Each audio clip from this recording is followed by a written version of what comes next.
السلام علیکم جی. اپنے پروگرام کے ساتھ میں نہیں ہوں شاہ زیب خانزادہ. شاہ زیب خانزادہ صاحب جو ہیں ان کو انٹرویو دیا ہے جناب خاور مانیکا صاحب نے. خاور مانیکا صاحب جو ہیں وہ عمران احمد خان نیازی کی موجودہ وائف کے سابق خامند ہیں اور ان کے بارے میں یہ بات معروف رہی. اور مجھے شاہ زیب خانزادہ سے ایک بات سے اختلاف رہے گا یا شکوہ رہے گا کہ اس نے وہ سوال نہیں پوچھا کہ جناب جب آپ اپنی بیگم کا ہاتھ تھام کے پرائم منسٹر کے طیارے میں بیٹھ کے عمرہ کرنے گئے تھے تو وہ کیا سین تھا. میرا خیال ہے یہ اتنا بڑا مشکل سوال تھا کہ جنہوں نے انٹرویو ارینج کروا کے دیا تھا انہوں نے منع کر دیا ہو یا کٹوا دیا ہو. یہ بات تو طے ہے کہ انٹرویو ریکارڈڈ تھا, لائیو نہیں تھا, اسی لیے اس کا کلپ نکال کے جیو نے اپنے خبر نامے کی زینت بنا لیا. یہ واحد سوال تھا جس پہ پھنس سکتا تھا خاور مانیکا. کیا ہوا ہے جی؟ وہ سابق میرا ہسبینڈ جو ہیں جناب خاور مانیکا صاحب نے, انہوں نے ون لائنر بتاؤں, انہوں نے اپنے آپ کو ایگزونریٹ کیا ہے کہ یہ تو میں نہیں سی میں نہیں سی, یہ کوئی اور سی. ٹھیک ہے, اپنا بندہ پوچھے مانیکا صاحب جب آپ اپنی بیگم کے ساتھ چل رہے تھے نعوذ باللہ من ذالک نعوذ باللہ من ذالک خانہ کعبہ کا طواف کرتے ہوئے, تو اس نے تو عمران خان کا ہاتھ پکڑا ہوا تھا, آپ ساتھ کیا کرنے گئے ہوئے تھے؟ اور یہ بھی شاہ زیب خانزادہ کو پوچھنا چاہیے تھا کہ حضور والا ابھی تک پنکی پیرنی نے اپنے پاسپورٹ کے اوپر, اپنے شناختی کارڈ کے اوپر جو ہے وہ جو زوجہ خاور مانیکا ہے وہ نہیں مٹوایا. ٹھیک ہے, مطلب کہ وہ شناختی کارڈ کے اوپر زوجہ عمران خان لکھوا سکتی تھیں. جو ان کے باقی کے جو ہے نا دستیاب چیزیں اس کے اندر ابھی تک وہ آپ کے نام کے اوپر ہی ہیں. لیکن بہرحال شاہ زیب خانزادہ نے انٹرویو کیا اور انٹرویو ریکارڈڈ تھا. خاور مانیکا جو خاور مانیکا جو ہیں ان کے خلاف ایک کیس رجسٹر ہوا تھا کہ انہوں نے قبرستان کی زمین کے اوپر شادی ہال بنانے کی کوشش کی ہے. حالانکہ وہ ہماری اطلاع کے مطابق, انویسٹیگیشن کے مطابق وہ ان کی کارروائی نہیں تھی.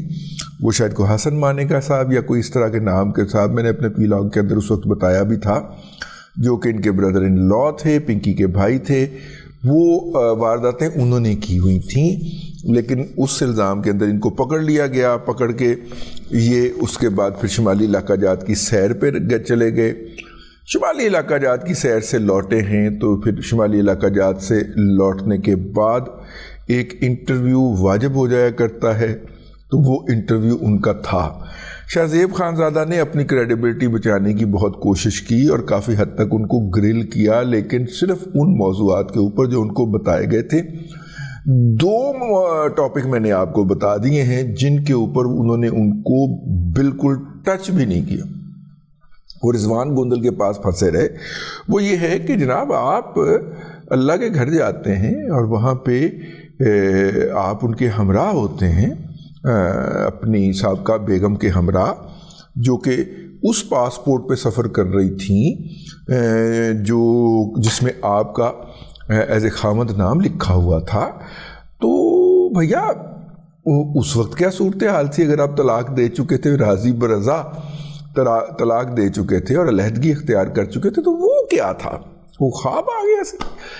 بہرحال جی خاور مانیکا صاحب نے اپنے آپ کو ایگزونریٹ کرتے ہوئے اور اپنے آپ کو اس سارے معاملات سے, جس کے اندر پاک پتن کے رہنے والے اس وقت کسی بھی بے روزگار نوجوان سے پوچھ لیں تو وہ یہ کہتا پھرتا تھا کہ کوئی ٹرانسفر تو بادلہ ہوئے تو پیر غنی, ان کے جو گاؤں کا نام ہے وہ پیر غنی ہے.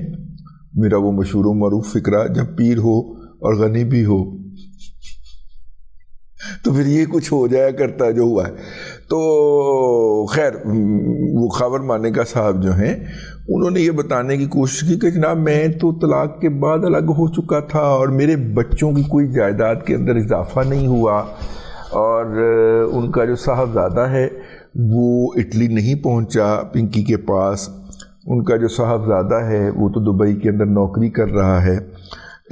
صاحبزادوں کے حوالے سے میرا خیال اپنا شاہ زیب کی ریسرچ مکمل نہیں تھی, اس نے کوئی زیادہ گرل نہیں کیا اس موضوع کے اوپر. شاید یہ موضوع بھی انہیں کہا گیا ہو کہ آپ نے نہیں چھیڑنا. خاور مانیکا صاحب جی, یہ ان کی زبان نہیں ہے جس طرح وہ بول رہے تھے, یا ہو سکتا ہے کہ وہ آہستہ بول رہے ہوں اور ریکارڈنگ کے بعد اس آواز کو بڑھا کیا گیا ہو, اچھا بلند کیا گیا ہو, تو ان کی ایسی سسکیوں کی آواز ہر فقرے سے پہلے یا فقرے کے دوران آتی تھی جس سے لگتا تھا کہ وہ بس یا رو رہے ہیں یا رونے والے ہیں. لیکن ان کا ایک انٹرویو تھا, بھرپور انٹرویو تھا, جس کے اندر انہوں نے یہ کہا کہ بی بی کی طلاق جو تھی وہ 11 کو ہوئی ہے, 11 نومبر کو ہوئی ہے, اور 11 نومبر کے بعد 3 ماہ کی جو عدت بنتی تھی وہ دسمبر, جنوری اور فروری بنتی تھی. لیکن انہوں نے یکم کو پہلا نکاح کھڑکا دیا, اور پھر مطلب کہ 11 فروری کے بعد کوئی دوسرا نکاح کیا انہوں نے, تو جو کہ مفتی سعید صاحب نے پڑھایا. تو ان کا کہنا ہے کہ جناب جب وہ میرے گھر سے گئی ہیں تو وہ عدت گزار کے نہیں گئی, بلکہ وہ بہت پہلے سے جا چکی تھیں اور اپنی والدہ کے ہاں اسلام آباد میں مقیم تھیں, جن کے بارے میں مشہور کیا گیا کہ ان کی طبیعت بہت خراب رہتی ہے اور وہ ان کی خدمت کے لیے وہاں پہ مقیم ہوتی ہیں, اور وہ اپنی والدہ کے گھر رہ رہی تھیں. مین وائل جناب گوگی آ گئی, انہیں کہ طلاق دے دو. انہوں نے جا کے جب اپنی بیگم صاحبہ سے پوچھا پنکی پیرنی سے, تو پنکی پیرنی سے خاموشی اختیار کرتے ہوئے سر نہڑا کے, یہ نہڑانا ہی ہوتا ہے, سر جھکا کے اپنے گوڈوں میں چھپا لیا. یہ ان کا کرکس ہے. تو اس کا مطلب انہوں نے ہاں سمجھا, لیکن یہ امید پہ رہے کہ گھر میرا خراب نہ ہو, تو پھر یہ جناب وہاں سے آ گئے.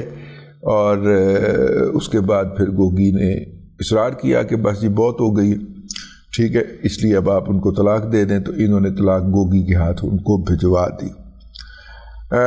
خاور مانیکا صاحب نے جو کچھ کہا اس کے اندر 20-25% سے زیادہ سچ مجھے نہیں لگتا.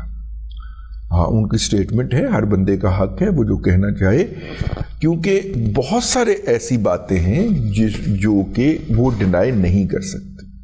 اور میں نے عرض کیا کہ بشیر میمن صاحب اس وقت حیات ہیں, P M L N Sindh کے صدر بھی بن چکے ہیں. تو بشیر میمن صاحب جو ہیں انہوں نے اس بات کی گواہی دی ہے ہم دوستوں میں بیٹھ کے کہ خاور مانیکا صاحب ان کے پاس ایک دن پہنچ گئے, کیونکہ انہوں نے پاک پتن کے سابق ڈی پی او رضوان گوندل کو جو کہ او ایس ڈی بنا دیے گئے تھے, ان کو جاب دینے کی جسارت کی تھی.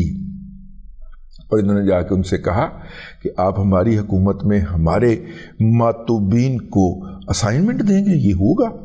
تو اب میمن صاحب فرماتے ہیں کہ میرا اوپر کا سا اوپر اور نیچے کا سا نیچے, کہ یار تمہاری حکومت کیسے ہو گئی؟ ہماری سوسائٹی کے اندر اور خاص طور پہ گاؤں دیہات کے اندر تو اس طرح کے موضوعات کے اوپر قتل ہو جایا کرتے ہیں, اور تو کی گل کر رہے ہیں. لیکن بہرحال رضوان گوندل کو پھر یہ دوبارہ او ایس ڈی بنوا کے وہاں سے نکلے تھے. لیکن اس کے اندر ایک اور بھی بات ہے, وہ یہ ہے کہ بہت سارے ایسے سوالات جن کے ان کے پاس جوابات نہیں تھے, اور یقیناً وہ انٹرویو جو ہے ایڈٹ ہوا ہے, بڑا ہیویلی ایڈیٹڈ انٹرویو تھا.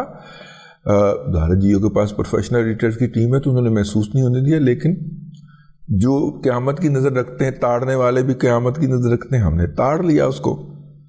خاور مانیکا صاحب نے جی 11 نومبر 2017 کو طلاق نہیں دی تھی, ٹھیک ہے, یا 11 نومبر کو طلاق نہیں دی تھی. خاور مانیکا صاحب نے پنکی پیرنی کو آج طلاق دی, اور اس سے اپنا تمام تعلق جو ہے نا وہ فی الحال قطع کرنے کا اعلان کیا ہے. اور عمران خان کو پیڑا کہا ہے, پیڑا برا کہا ہے ان کو, اور خود کو معصوم ثابت کرنے کی کوشش کی ہے کہ مجھے تو پتہ ہی نہیں چلا کیا ہو گیا. بہرحال اس سے خاور مانیکا کی جان چھوٹتی ہے یا نہیں چھوٹتی, لیکن اس کے نتیجے کے اندر وہ اس جگہ سے چھوٹ کے اپنے گھر بنی گالا کے اندر جو ان کا فارم ہاؤس ہے اور یہ مانیکا فیملی کا فارم ہاؤس ہے، وہاں پہ وہ پہنچ چکے ہیں۔ تو فوری ریلیف تو انہیں یہ ملا ہے کہ وہ شمالی علاقہ جات میں بڑی ٹھنڈ تھی جس کی سیر کرنے وہ گئے ہوئے تھے، تو وہاں سے ان کی جان چھوٹ گئی ہے۔ اب دیکھتے ہیں عدالت کے اندر جو عدت میں شدت اور حدت والا معاملہ ہے اور جو کہ پینڈنگ ہے میرا خیال ہے اپیل اس کی، اب اس کے اندر کیا پیش رفت ہوتی ہے۔ خاور مانیکا صاحب نے یہ بات اگر یہاں پہ کہی ہے تو یقیناً وہ اس عدالت میں پیش ہو کر اپنا بیان حلفی بھی جمع کرا دیں گے کہ میں تجھے 11 نومبر کو طلاق دی تھی، تو اس کا مطلب ہے وہ کیس اسٹیبلش ہو گیا۔ بہت تیزی میں عمران احمد خان نیازی یا عمران کش آپریشن کیا جا رہا ہے، رد العمران آپریشن، جس کے اندر اب آپ کو بہت ساری چیزیں اس ہیسٹ کے اندر جو ہے وہ کرش ہوتی ہوئی نظر آئیں گی، کراہت بھی محسوس ہوگی، لیکن یہ لائے بھی اسی طرح گئے تھے اور اب نکالے بھی اسی طرح جا رہے ہیں۔ اب تک کے لیے اتنا ہی، اگلے ولاگ میں پھر حاضری ہوگی۔ اللہ تبارک و تعالیٰ آپ کو آسانیاں عطا کرے اور آسانیاں خلق خدا میں تقسیم کرنے کی توفیق عطا کرے۔